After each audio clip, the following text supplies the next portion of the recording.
Welcome to daily fact. आज हम discuss करेंगे करंट से जुड़े कुछ इंपॉर्टेंट फैक्ट जो कि स्टैटिक जीके से भी लिंक करता है। हम बात करेंगे बेलगाम सेशन के बारे में और सरदार उधम सिंह के बारे में। ये दोनों टॉपिक जो वो मॉडर्न हिस्ट्री से लिंक करते हैं और हमारे प्रीलिम्स के लिए काफ़ी इंपॉर्टेंट है और अभी रिसेंटली न्यूज़ में भी है, तो इसलिए इंपॉर्टेंट रहेगा। तो सबसे पहले हम बात करेंगे बेलगाम सेशन के बारे में।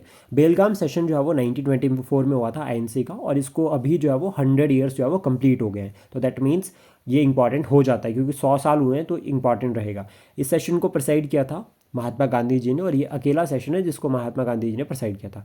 जब महात्मा गांधी जी ने यहाँ पर इसको सेशन को प्रेसाइड किया, तो यहाँ पे जो है वो आईएनसी में कुछ इंपॉर्टेंट इन्होंने इनिशिएटिव्स रखे, यानी कि रिफॉर्म्स की बात की, जिसमें अनटचेबिलिटी को अबॉलिश करने की बात की, सैनिटेशन एंड हाइजीन को प्रमोट करने की बात की, वुमेन अपलिफ्टमेंट के बारे में यहाँ पर बात की, खादी प्रमोशन की बात जो है वो यहाँ पर की गई है, प्लस साथ में सोशल एंड इकोनॉमिक अपलिफ्टमेंट। तो यानी कि ओवरऑल जो है वो रूरल एरियाज़ के लिए यहाँ पर जो है फोकस किया जा रहा था कि डेवलपमेंट होनी चाहिए रूरल एरियाज़ में।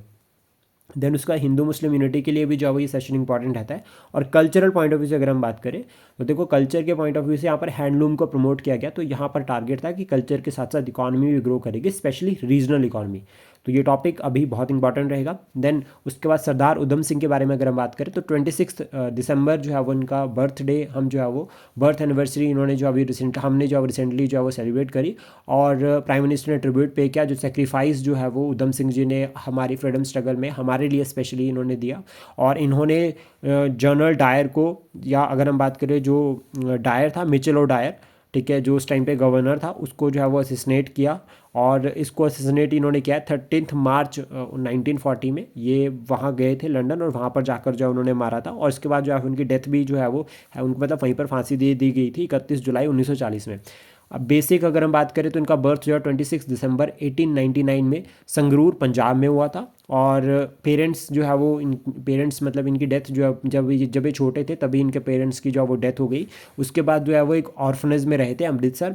देन उसके बाद ड्यूरिंग सर जलियांवाला बाग से ये में जो है वो ये बच गए थे। ऐसा माना जाता है कि अराउंड 400 जो है वो लोग, according to the British sources, अभी तक जितने हमारे पास सोर्सेज और एज पर द एनसीईआरटी, अभी जो है वो ये क्लियर होता है कि 400 से ज़्यादा लोग जो है वो मारे गए थे जलियांवाला बाग हत्याकांड में, जो कि 13 अप्रैल 1913 में हुआ था। बैसाखी वाले दिन जो है वो शांतिपूर्ण सभा जो है वो वहाँ पर चल रही थी।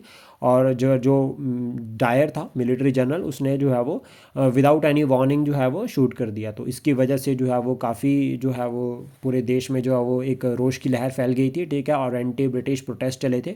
और इवन लाइक इसके रिगार्डिंग जो है वो गांधी जी ने भी जो है वो काफ़ी सारे जो प्रोटेस्ट रेज किए थे। और इंपॉर्टेंट पॉइंट हमें याद रखना है कि यहाँ से जो है वो जब उधम सिंह जी बच गए, तो उसके बाद उन्होंने 1924 में जो है वो गदर पार्टी को ज्वाइन किया था, यानी कि रेवोल्यूशनरी पार्टी को जो उन्होंने ज्वाइन किया था। फिर 1927 में इनको 5 साल की जेल हुई थी। आफ्टर दैट वो चले गए थे फॉरेन, और फॉरेन में जाकर उन्हें जो मिचेल और डायर को जो है वो गोली मार दी थी। और उसके बाद उन्हें जो है फांसी हो गई। आई होप जो इन्फॉर्मेशन हमने डिस्कस की है ये आपको एग्जाम के लिए हेल्प करेगी। Thank you. Please support, share and subscribe daily fact.